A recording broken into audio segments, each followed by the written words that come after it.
Let's see Metabox display condition tutorial.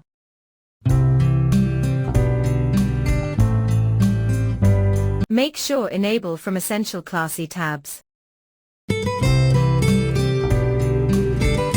You can manage display condition from widgets or section or container from advanced tab.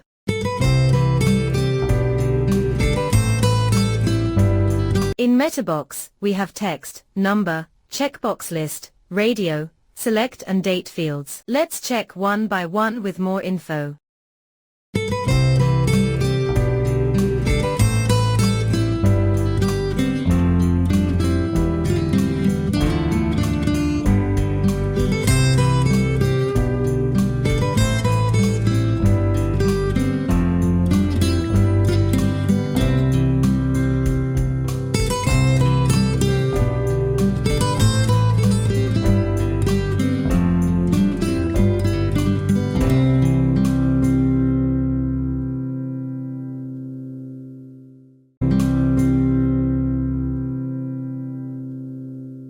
Thank you for watching.